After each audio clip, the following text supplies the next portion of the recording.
दोस्तों आज के इस वीडियो में हम बात करने वाले हैं कि एग्जामिनेशन के टाइम फर्स्ट एग्जामिनेशन से सेकंड एग्जामिनेशन के बीच में जो टाइम होता है, मींस एग्जामिनेशन के बीच में जो हमें 4 डेज 5 डेज या 6-7 डेज का जो टाइम मिलता है, उस बीच में हम किस तरीके से अपने सब्जेक्ट की स्टडी कर सकें। तो दोस्तों मैंने पूरी एग्जामिनेशन के बीच में जो गैप होता है उसमें हमें बहुत सारा टाइम होता है और मेरा ऐसा खुद का मानना है कि हम ज़्यादातर टाइम वेस्ट कर देते हैं और जिस पेपर में जितना ज़्यादा गैप उसमें उतनी ही कम पढ़ाई।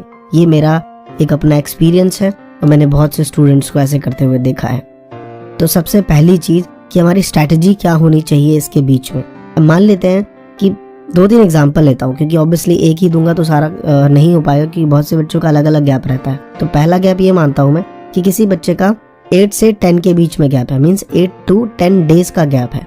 इस बीच में आप क्या करिए, अगर आप स्टार्टिंग में हैं तो अब उसके बाद वाले पेपर का भी, या यूं कहूँ मैं कि सबसे लास्ट में जो है, अगर मैथ सबसे लास्ट में है, वैसे मैथ लास्ट में है नहीं, बीच में आप लोगों का पेपर इस बार, तो जो लास्ट का पेपर है उसकी भी प्रिपरेशन दिन के 1 या 1.5 घंटे आप उसको भी देते रहिए। रीजन इज दैट कि कहीं ऐसा ना हो कि जब आप लास्ट में पहुंचे तो सब कुछ नया ही लगे कि सब नए तरीके से पढ़ रहे हैं, मतलब पूरे साल पढ़ना वेस्ट हो गया फिर।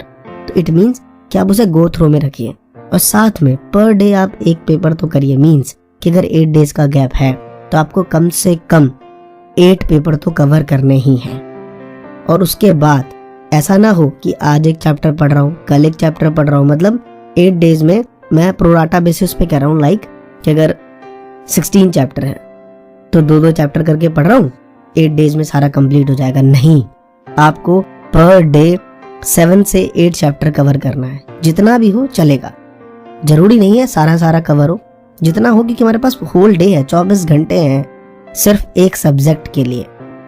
तो इस तरीके से आप पढ़ सकते हैं। अब मैं बात करता हूं उन बच्चों का जिनका 3 से 5 डेज का गैप है।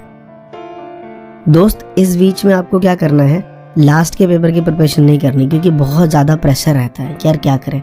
बट इस बीच में आपको भी यही फॉलो करना है कि हमें टेस्ट पेपर करने हैं। अगर 3 से 5 डेज का गैप है तो मिनिमम आपको 3 to 5 टेस्ट पेपर तो कवर करने हैं, क्योंकि जितना आप ज़्यादा टेस्ट पेपर करेंगे कॉन्फिडेंस लेवल उतना ही बढ़ेगा, क्योंकि यहाँ टेस्ट पेपर जजमेंट के साथ साथ कॉन्फिडेंस भी बढ़ाएगा आपको।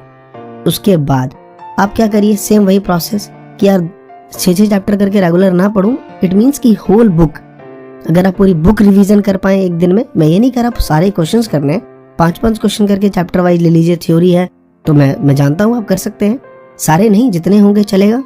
तो इस तरीके से पूरी बुक को आप सर्कुलेट करके रखिए। 2-2 दिन का सर्कल बना लीजिए 3 दिन में, 6 डेज मिल रहे हैं, मान लीजिए अगर 5 दिन है तो 2 दिन और 1 दिन, इस तरीके से हमें कवर करना पड़ेगा। बहुत से बच्चे कहेंगे सर मुझे तो 1 या 2 दिन का गैप मिलता है। दोस्त इस बीच में हम ज़्यादा रिवीजन नहीं कर सकते, बट टेस्ट पेपर तो कर लें। अगर 2 दिन का भी गैप है, 2 दिन अगर मैं आपसे कहूँ अगर किसी का 1 दिन भी है तो 1 दिन वो प्लस जो पेपर दे के आएंगे वो हाफ वो भी रहता है। यहाँ पे आपको मिनिमम 2 पेपर तो कवर करने हैं, मैक्सिमम 3 कर लें, 4 कर लें, बहुत अच्छी बात है।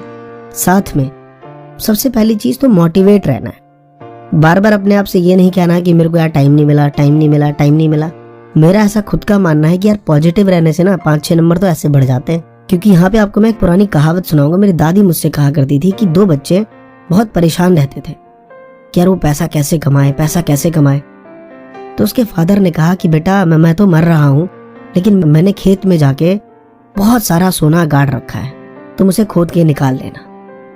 जब उसके पिताजी मर जाते हैं वो दोनों कुदाल लेता है और पूरे खेत को तान देता है, कहीं उसे सोना नहीं मिलता। लेकिन कुछ टाइम बाद उसमें बहुत अच्छी फसल होती, तब उसको समझ आता है कि क्या पता पिताजी इसी के बारे में बात कर रहे हो। दोस्त एक कहानी है, इसे कहानी की तरह ही समझते हैं, लेकिन इसमें एक बात समझ आई कि यार मोटिवेशन बहुत बड़ी चीज है। अगर आप इंटरेस्ट नहीं लगाते हैं तो जानबूझ के लगाइए कि हाँ मेरे को अच्छा लगता है, इससे भी एक पॉजिटिव वाइब्स निकलेगी और कहीं ना कहीं बहुत इफेक्टिव रहती है।